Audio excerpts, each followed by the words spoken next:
So Arthur, I just love how you opened it up. You started with referencing a movie, and then I noticed at the end you brought it back to the reference in the movie, which is always a great thing to circle back around. It ties everything together. I love that you also chose a topic that really helped with body movements, one you're familiar with, playing an instrument and everything, and you could use basically playing the instrument as one of your major body movements. It was a great topic selection there. Some of the body movements I especially liked were when you were playing the piano just to show that you played piano. When you did that solo thing, that was amazing. And the dance at the beginning too, I'm pretty sure that was one of the biggest, and that really got people's attention when you started doing a crazy dance up here.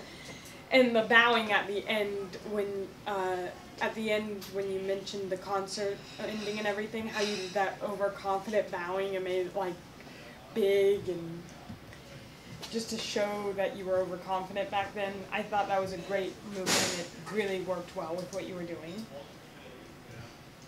You could have been better about moving around the stage, though. Your feet tend to stay in the same area. I noticed even when you were doing things, you tend to just have them almost anchored down. You also could have had a bit of a better vocal variety. You were kind of monotone. You had great facial expressions, so it was kind of easy to read you.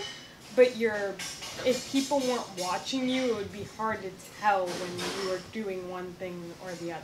Which, I mean, this is the body movement, your body speaks and everything. So they should be watching you, but it would have been better to use a bit of better vocal variety. Again, you had some great facial expressions, though. Even without the vocal variety, it was obvious when you were trying to act confident, obvious when you were trying to get excited. Just amazing facial expressions. You were very humorous, too. Humor is always a good thing in the body movement because it really catches people's attention. When you have to do all these crazy body movements, they always tie in well together, humor and the body movements.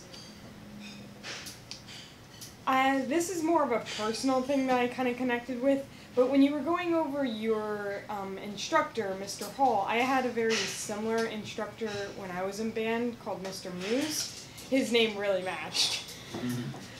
He came off as very winsome at first, until you didn't listen to what he said.